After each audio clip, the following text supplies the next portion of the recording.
All right. Welcome back, everybody, to another episode of The Blind Spot, where we talk with blind athletes reaching excellence. I am your host, Kyle Coon, United States Association of Blind Athletes Program and Safe Sport Coordinator. Guys, we are less than 30 days away. Let's see. I think we're like 27, 28 days away from the opening ceremony. So of the Paralympic Games. So guys, oh my gosh, if you're not excited now, I don't know when you're going to get excited, but man, just things are happening left and right. We've got as so many of you know by now, USABA, we're celebrating our 45th year in existence. So we're putting out just tons of content on Facebook, Instagram, Twitter, YouTube, celebrating just our 45 years of helping blind athletes reach their version of excellence through sport, recreation, and physical activity. Guys, we've also got stuff like our 100 Days to Tokyo campaign going, although it's not 100 days anymore. Like I said, we've only got like 27 or 28 days until the opening ceremonies. So if you want to learn more about that, visit usaba.donordrive.com. But the reason we are here today is because we've got another blind athlete that has already reached a huge amount of excellence, but she is continuing to push herself way above and beyond as she is now going to be representing Team USA in the sport of goalball for the second straight Paralympics. It is my great pleasure to welcome Miss Eliana Mason to the Blind Spot. Eliana, welcome to the show. How's it going? Thank you. Yeah, excited to be here. It's going good. Awesome. I know you are absolutely insanely busy right now. But let's dive straight in. Why don't you tell us just a little bit of background about yourself? Like what's your eye condition, and tell us how you got to where you are today, and in your journey through goalball. Oh goodness. All right. So, I was born with congenital cataracts and glaucoma. So both of those are pretty rare with babies, and I got both. So I'm pretty lucky for that. Um, I wasn't like premature, or it wasn't genetic. So it's kind of just a fluke. I have two brothers, one older, one younger. They're both completely sighted. So just a fluke. Um, and so I got my lenses removed when I was about 9 days old, and they couldn't replace my lenses because my eyes were not fully like developed. They were kind of small, and so they can't replace them. So I have no lenses. That's why I have these like super thick glasses, and also I have glaucoma, so I have drops to kind of regulate that. So Mhm. the way I explain my vision to people is my left eye is literally just like light perception and shadows.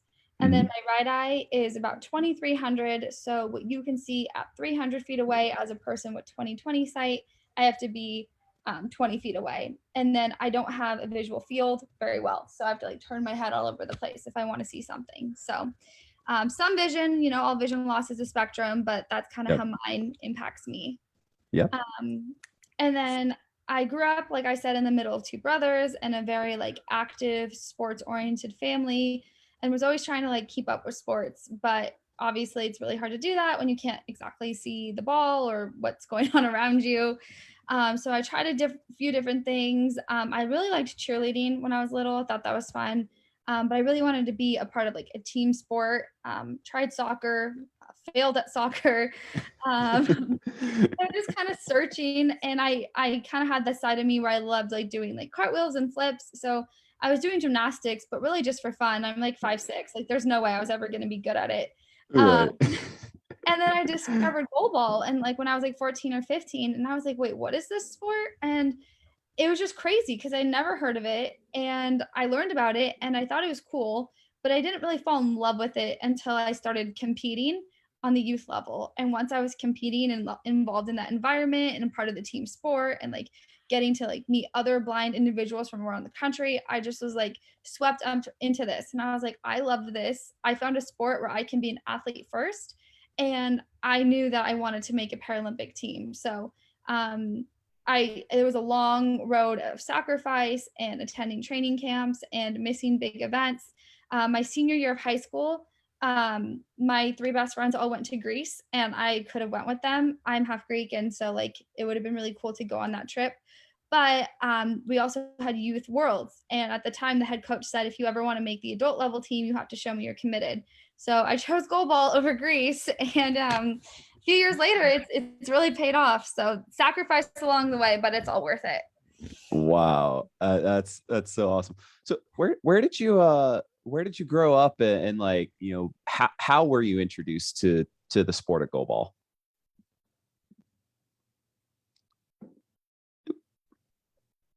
You there? Collided at once.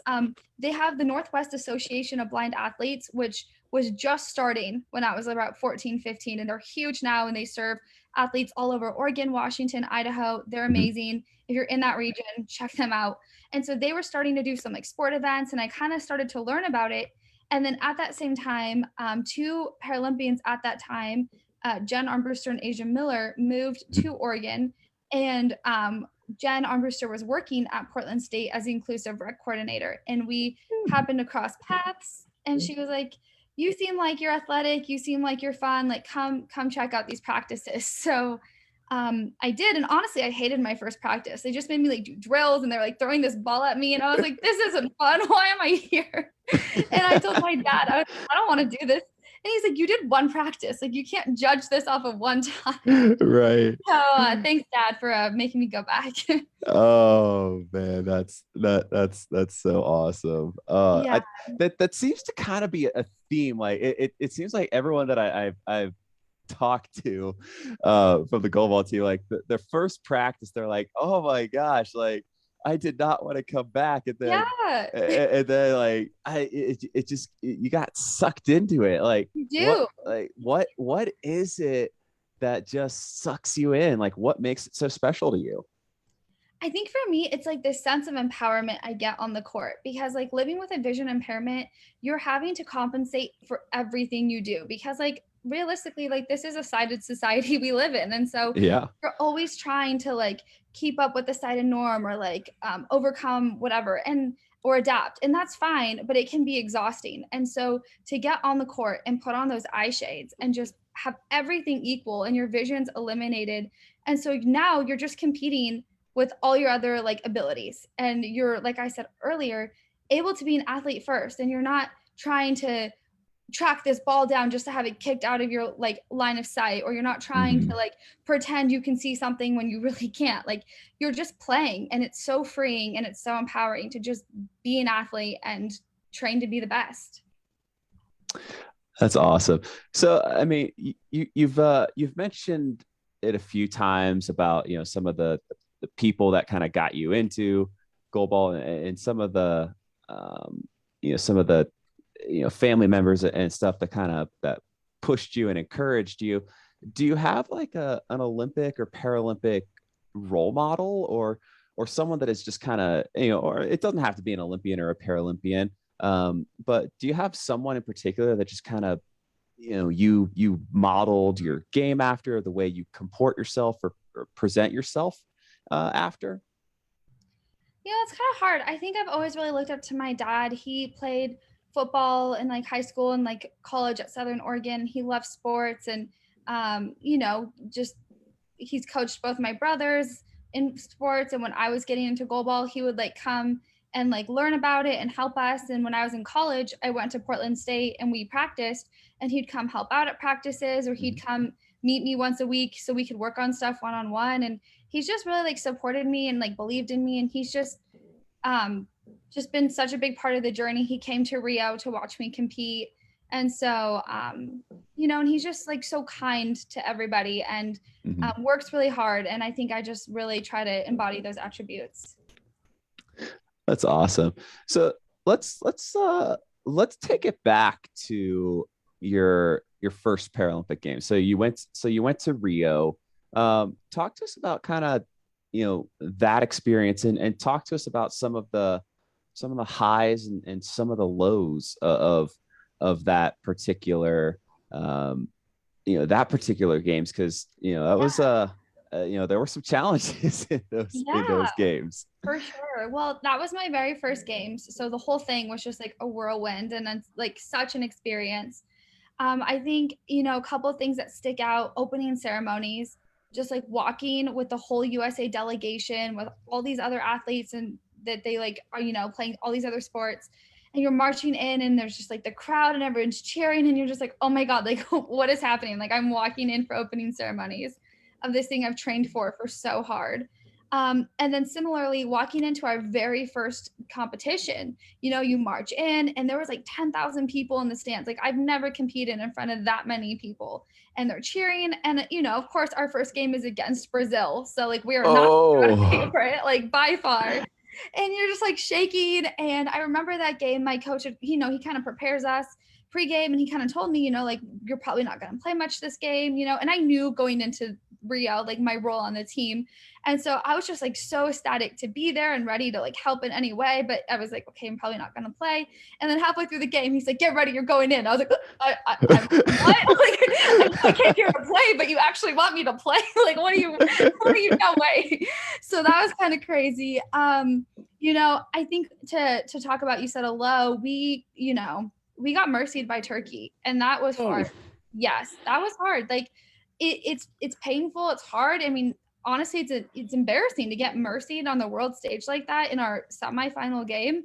And so I think that was, a moment for our team that we'll always share that experience. And I think it's kind of part of our journey. And, sometimes you have to fall on your face to get up and get better. And so we were able to come back from that and win a bronze medal against Brazil. So like we started the tournament against them and lost, and we finished the tournament against them and won. So, things kind of have a way of working out. And, winning that bronze medal, I remember was just incredible. Like, storming the court, having the group hug, like getting the medals on our necks, like all of it was just amazing to experience together. But really taking, some of our losses with us too, and using that as fire and fuel to train this next quad to show up in Tokyo and like be better and play better and not make those same mistakes. So awesome. So let's talk about this quad. It's been interesting to say the least, right? Yes, absolutely. So you guys went through a pretty big, I've heard a few of the other ladies talk about it. Like you guys had to go through a pretty big mindset shift, a culture shift in on the team. Like talk about how how have you guys been handling that? What has that meant to you guys? What kind of stuff have you guys done to improve upon that bronze medal from Rio? Yeah, well, I think, first off, we had our assistant coach now as our head coach. And so that was a shift and it was, a great shift. And on top of that, we've really kind of, I don't want to say changed how we played the game, but we've like amped it up. We've infused more plays, more movement, more things. If you watch us from 2016 and then you watch us now, we've taken it and elevated to the next level. And so to do that, our coach always says train ugly. And it's true. Like you have to have some like big mistakes, have to have some mess ups, like have some almost collisions, till you can really get this stuff down. And so we've been spending this quad kind of coming together. This is our first quad with the resident program. A lot of us came out in 2017. We didn't have that before. So that's a game changer, practicing together 5 days a week. Like we never had that. And so we've really got some team cohesion. I mean, people don't realize in goalball, it's so much trust. We can't see anything. So we have to trust that our teammates are going to back us up. We have to trust they're going to get out of the way when we're throwing. We have to trust that when we pass it, they're going to get it. And so just building that trust and that camaraderie has really helped us to become really cohesive on the court and off the court. And I think we're all holding each other to high standards now. We set goals and we check in on each other, and we have sports psychology and we have nutrition and we have all these things that are provided to us, which is amazing. And we're holding each other to high standards. And so as we help hold each other up as a whole team, we can be stronger. Yeah, no, it's really amazing what, what that that environment around you, you could really feed off of it. And like I could just tell, like your energy has just gone through the roof, when you just start talking about it. uh I know you guys are coming off a little bit of a training camp where you got all the whole team there, like Yeah. the whole women's team. You guys did a kind of a special event this morning. Why don't you talk to us a little bit about how the training camp has gone, and tell us a little bit about, the event this morning that you guys were doing to kind of help spread the word about goalball. Yeah, so we have everyone out here right now, and it's really exciting because this is our last time together as a full team before Tokyo. So getting those last few like training sessions in together and ramping up, it's really cool to just have us all here and see how we're doing and just really just getting to play. We're not making any big changes right now. Like Mhm. we're where we want to be, and we're just getting to like just play. And for the event today, it was fun. We had media come out, and there was a bunch of different news stations, and we demoed goalball for them, and they were asking lots of questions, and we got to teach them how to actually like play. The basics, how to block, Yep. how to throw. I was asked, what's the biggest thing you tell someone new when they're first learning goalball? And I was Uh-huh. block your face. Like that's the first thing I tell people is block your face because you don't want to get smacked in it, Oh, especially as a newbie. But yep. yeah, it was cool. We split up. The women's team coached one side and the men's team coached a side, and we were kind of competitive with it and got the media playing, and it was just a fun time to get them out there, and they loved it and said they have a whole new appreciation for the game after getting on the court and doing it themselves. That's really actually pretty cool. That do you guys often, you know I mean, you've been living there at Turnstone now for a few years. Do you guys often do stuff like that?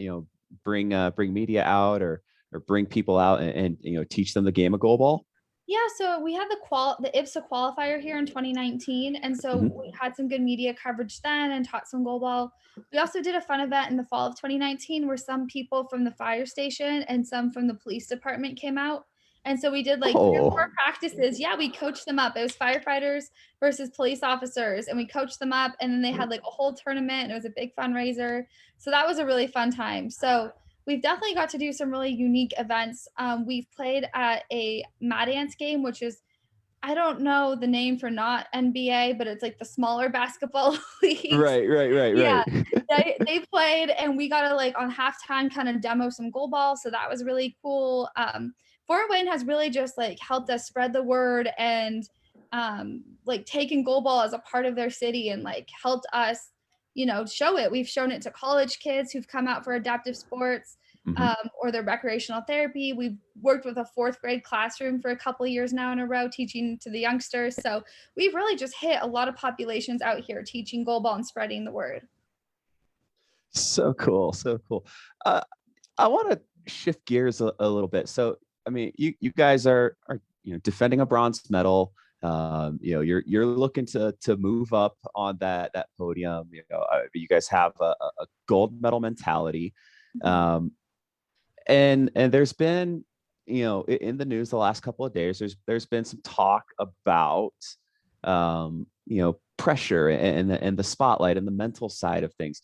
How do you, Eliana, how do you handle, being in that spotlight, being under pressure, and you know how do you handle the mental side of the game, and being, representing your country on the biggest stage? Yeah, well, we have sports psychology, and so we do a lot of mindfulness and mental preparation. I'm also in grad school for mental health counseling, so I think that gives me like a upper hand of kind of knowing kind of the inner workings of, okay, this is fact, this is feeling, or like Yep. what kind, okay, cognitive behavioral therapy, what can I do to like control my environment? So I kind of have a little bit of background which helps me. Mindfulness is really something that helps me because in the past I'd kind of get ahead of myself. If we were winning a Mhm. game, I'd be like, okay, we just need to play 2 more minutes and we're going to win. And then I'm not Yep. focused. Or we're Yep. losing. I'm like, oh, the game's already over. We lost. And we're like, still have 7 minutes left. So this mentality of just taking it one play at a time, one block, one shot, and making every single one count. I can't remember the exact math, but if you break it down, I think it's about like 160 minutes or something of playtime total. We have 7 games if we do what we're supposed to. And so it's like we have been training for 5 years now for 160 minutes, whatever that is, 24 times 7. So really just like making every second, intentional, make it count, be intentional, be aggressive, be prepared. And that's kind of what helps me, is just breaking it down to one play at a time and not getting too ahead of myself. And that helps me stay focused, stay like present, and just not get overwhelmed by the pressure, because I'm just sticking within myself. So awesome. And I think that's, I think that's great advice for anyone out there that's handling, facing any type of, pressure, whether that be, in school, work, or life in general. You don't have to be representing the US at the Olympics or Paralympics to feel that kind of pressure. And, I love that advice where it's just take it one moment at a time. That's so awesome. I think at the end of the day, I have to remember, like, if you give it your best, like, you can't, like, if you feel like you've trained as hard as you could have and you did everything you could to prepare, then you just have to go out there and like just do it. Like, we've been working at this day in and day out, and so like all you can ever ask of yourself is to do your best. Like, we're all human, and so when you just do the best that you can, then like there's nothing else you can really give. But I mean, I still have a zillion questions for you, but one of the things that we really enjoy doing, and one of the reasons we do, this on Facebook Live, is so that we can throw it to the fans for a handful of questions. So I'm gonna turn it over to producer extraordinaire, Mr. Bill Kellick, to to ask a few fan questions, because I know, Eliana, you got some fans out there, and you're gaining more and more minute by minute. So and they're itching to find out their questions. They want their questions answered. So Bill, take it away. Actually, the fans are pretty shy today, Kyle, but me being a fan of Eliana, I have a question. Eliana, you and Callahan obviously are the quote unquote power couple of volleyball, or of goalball rather. He's heading into his first games, but this is your second. What advice are you giving him, or what are you telling him to expect heading to Tokyo? It's kind of hard because these games are going to be so different than the Rio games because of COVID and all the regulations. So I think I'm just telling him, it's not going to be the same, but it's still going to be an incredible experience. Like, getting to go and getting to compete is, at the end of the day, what really matters. And so, to just enjoy every moment of it, and to just, just be present, because it goes by so fast, and then you're back home and you're like, I was just there and now I'm home, and what was those past 3 weeks? And so just to really be excited about every part of it. And Callahan was also mentioning about all the apparel that he's looking forward to getting. So I'm wondering if you had tipped him off to what to expect with that. Well, we did get a list of our stuff, but I'm excited he gets his own apparel, because then I don't have to try to give him any like of mine. So I would imagine that would be a little bit of a challenge, because isn't he like 6'7" and you're just a little bit small? Yeah, I know. Well, I probably have to trade with one of the other men to get him something that fits, but I'm like, you're on your own, buddy. You got all your own stuff, so I don't have to worry about you. So it's kind of nice not having to like consider him for stuff. Like, that sounds bad, but like I don't have to think about, like, they're doing a friends and family thing in Colorado Springs, the USOPC, and I don't have to ask him, because like he's getting his own friends and family tickets. So it's nice that we each get our own stuff to do, and we can just support each other. I love it. Yeah, no, my girlfriend is going to her 4th Paralympic Games, so I have I've been kind of soaking it up from she's been giving me just tons of advice. I know it's but it's crazy. So you've got a handful of teammates that have actually, it's going to be like Paralympics number 5 and 6, and have they, what wisdom have or advice have they imparted to you, or what's one of the more sound pieces of advice that you've ever gotten from a from a teammate that that is done this before? It's not like one specific thing is jumping out right now, but it's like a lot of little things that you don't think about. Like when we're traveling, we all just get new luggage that all looks the same. And so they're like, put white tape on your handles so you can easily like distinguish like which bag is yours. Or they're like, okay, we need to bring these snacks, or like I have zip ties to hang up this flag, or does everyone have their converters? Like they're just so prepared with like all the small things that you don't think about. Having like all the extra like Tylenol or ibuprofen or like all those small things. They have it, and they know what you need. They always have extras of stuff. Like Lisa's always like, I have Tide Pod spray, like just the small things that like, that's a great idea. I'm so glad you have that. So they're just really good at having everything to make the experience go really smoothly. Awesome. So I mean, I think you mentioned you're from Portland, right? Yeah. So tell us like 3 must-do things that like when next time I'm in Portland, what are 3 things that I just got to do? Oh my gosh, I'm so bad at this stuff. Well, okay, so we're right by Mount Hood. So if you really like to like ski or go on hikes, or like there's a lot of lakes up there, go up to Mount Hood. That's like a really fun thing to do. Yep. They have the ice cream shop called Salt and Straw, which is kind of like really unique ice creams. Everyone knows Portland for Voodoo Donuts, but I'm always about the ice cream. So it's kind of like they have weird flavors. Like they have just the weirdest names. I can't even think of one right now. Like they have like vinegar and honey or something. Like it's so strange. Yeah, but they're really good. So I definitely would say I love Salt and Straw. And I don't know, a third thing to do. There's so much. We have Pal's Bookstore, which is really cool. It's like a ginormous bookstore, like a couple stories, a bunch of different like rooms, any book you could imagine. So Pal's is like kind of a Portland must do, and they have really fun like things at the bookstore. Oh, very cool. Very cool. So, all right. So cross Voodoo Donuts off the list and substitute. You said it's a Salt and Straw. Salt and Straw, yes. Salt and Straw. All right. I have been on Mount Hood, and I did the Mount Hood Ski Bowl, which was that little amusement park there. That was a ton of fun. But I haven't been to Portland in probably 15 years, so I need to make my way back. Yeah, come out and visit for sure. Love it. So I mean, you guys are obviously getting all this, all the fun apparel and toys and stuff, that to go to Tokyo. But what are a handful of must-have items that you yourself you're like, I cannot travel internationally, especially to the games, without these couple of items? Do you have any like little trinkets or things that you're like, I gotta have this in my bag? Definitely snacks. I get really hungry like traveling and with like the downtime, and you just never know what you're gonna have. So like I travel with a ton of snacks.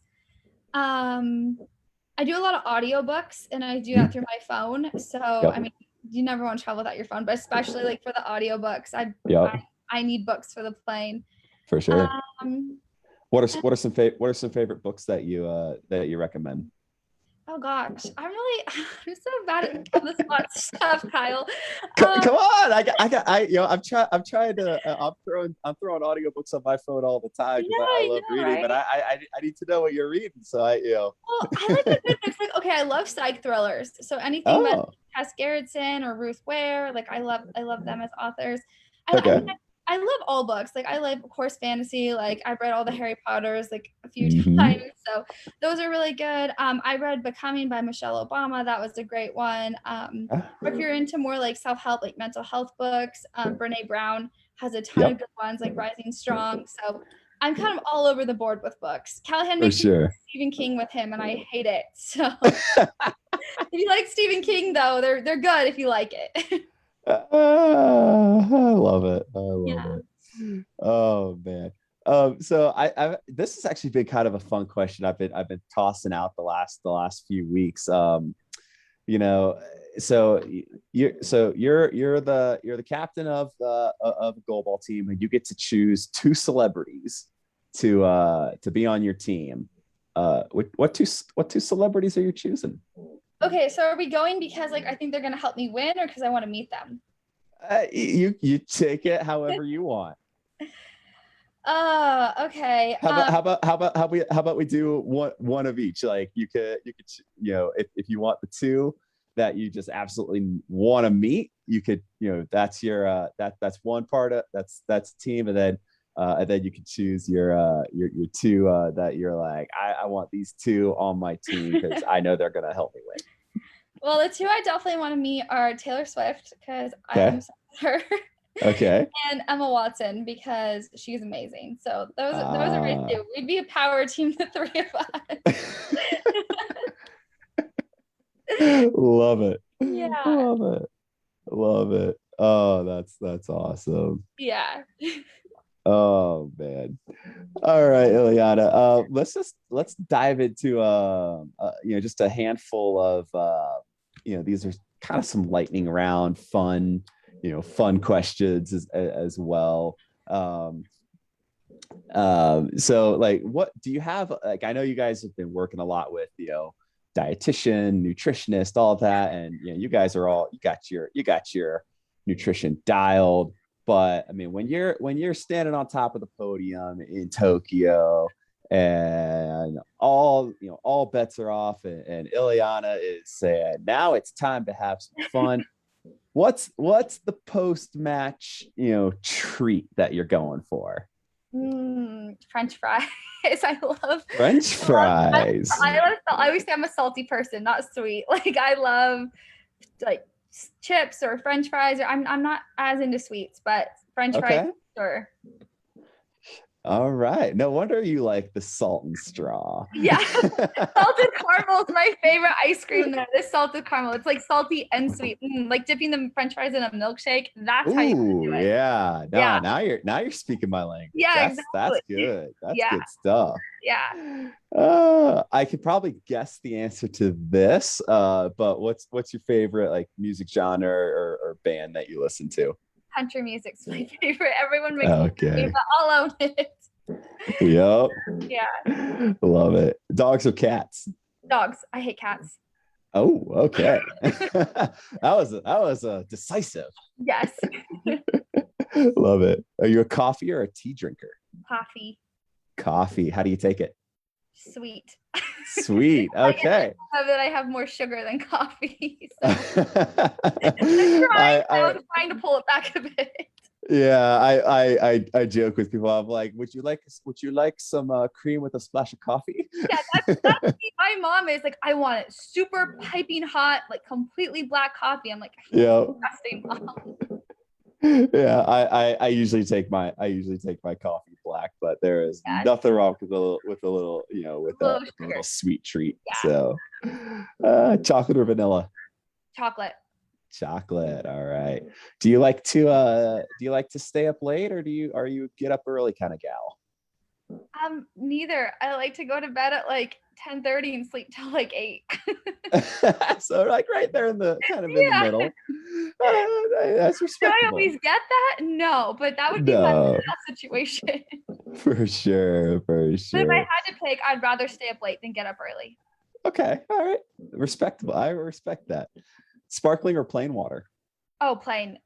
Plain. Okay. Yeah. What's your what's your favorite like when you're not out there on the goalball court, chucking balls around and beating people up and pulling down medals and stuff. What's your favorite non-goalball activity to do? That's a hard one. I have a lot of things I enjoy doing. Like I said, I really do love like audiobooks. I probably go through a lot of those.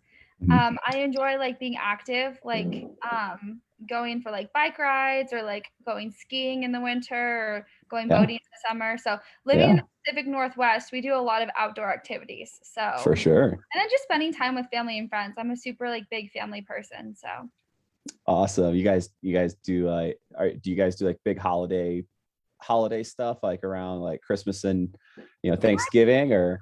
Kind of. Both my parents are one of 6. So Oh, wow. like cousins, and my mom is Greek. So, it's like your cousins, uncles, aunt, Yep. like Yep. part of the family gathering. So Oh my gosh, crazy. yeah. Yeah, no, I mean, I'm kind of the same way. My family is, bit, my parents love just pulling people together and just having a good old time. Awesome stuff. Awesome stuff. Well, Eliana, we're gonna start to wind it down just a little bit, but I want to give you a chance just to to give any special shout outs or thank anyone that that's really helped you along the way to get to where you are today. And I just want to give you the opportunity to give some love to anyone, your fans and your supporters. Yeah, I mean, of course, I always want to like give shout outs to like my team because, I wouldn't be where I am without them and their support. And like I said earlier, my parents, gave my dad a good shout out earlier, but I feel like I always leave my mom out. I love her too. She's important. And like my brothers and my sister-in-law. So they're all great. Some of my, really close friends have been really powerful and like helping me get where I am with Goalball and supporting me through that. So shout outs to them. I can't name people, Kyle, because then whoever's not named gets upset. So I have to be like, I love you all. Oh no, I totally get it. Trust me, I get it. It's a lot of the times I ask these questions because I'm like, I get to put someone else in the hot seat for a change. Yeah. No, I love it. I love it. No, it's been so much. You're so much fun to have on the show. But like I don't know how the fans were shy in asking you questions today, but I know that you've got your fans out there. I'm a big Eliana fan. So tell us how can we follow your journey? How can we keep up with you on social and give us how do we follow you up to Tokyo and beyond? Yeah. So Facebook is, I use that to like post stuff. And my name is Eliana, Eliana, and then Mason. That's pretty easy. Or Instagram, it's Eliana Marie, and same with like TikTok. So those are kind of the 3 main platforms I use to like spread awareness about Goalball or education or talk about like living life with a vision impairment or like our journey to Tokyo. So those are kind of the things I talk about a lot. And then Awesome. some random pictures of my nieces because I'm obsessed with them. So of course those are thrown into. Touche. Yeah. I love it. All right, guys, you go give Eliana a follow on Facebook, Instagram, and TikTok. And while you're at it, make sure to follow the USA Women's Goalball team on all those platforms as well. But Eliana, I got just one more question before we close it out today. All right. It's probably gonna be some big one that I'm not gonna have an answer to, Kyle. It's something I ask every guest, and it's just, how do you want to be remembered? I was like from the start of this interview, I told you I didn't learn about Goalball till 14 or 15, and to me, I feel like that's outrageous. Like I was born with my vision impairment, and I should have learned sooner. And I want like every individual, like blind or not blind, to know about Goalball or adaptive sports, but specifically those who experience vision loss.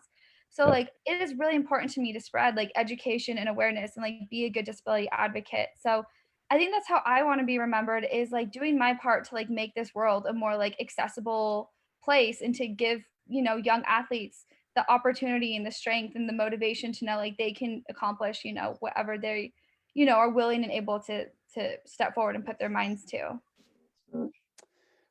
Love it. I think you're well on your way to leaving that legacy, Eliana. You've certainly you've got a big fan in me. We're all of us here at the national office in Colorado Springs are cheering loud and hard for you. And oh my gosh, this has been so much fun. It's been such a delight to have you on. So thanks so much for taking a little bit of time out of your crazy busy schedule, especially as we gear up these the last couple of weeks till we roll out for Tokyo. Yeah, So, and good luck to you as well. Oh, thank you so much. Yeah. Thank you so much. All right, you guys, we've come to the end of another blind spot where we have again talked with another blind athlete, Eliana Mason, who has certainly reached super high amounts of excellence in her life, but I have a feeling that she's just getting started reaching excellence. So guys, as always, remember to follow USABA on Facebook, Instagram, Twitter, YouTube. Go and give Eliana a follow on Facebook, Instagram, and TikTok. Follow our men's and women's goalball teams on all the social platforms. Make sure to Bill will drop a link to the to sign up for the email newsletter. Make sure you guys are signed up for that, as we're always putting out the latest and greatest news on via our newsletter. And yeah, guys, as always, make sure to just keep up to date with us. We're pushing out so much stuff with our 45th anniversary, the 100 Days to Tokyo campaign. Yeah, guys, just thank you all so much for tuning in. We absolutely love bringing you guys these interviews. I'm having so much fun getting to know our goalball athletes, and I hope you guys are getting to know them and having a good time and laughing just as much as I am. So Eliana, thanks again for joining us, and everybody out there, as always, you guys keep pushing, keep reaching for your own version of excellence. So thank you all again. We'll be back with you on Monday, August 2nd, with our next blind spot interview. That'll be with Lisa Chakowski. So we are very excited to talk to her. So mark your calendars, August 2nd. I believe it's at 1 p.m. Eastern, but we will definitely confirm that time for you guys in the coming days. But thanks again, everybody. Keep reaching for your own excellence, and we'll see you soon. Bye.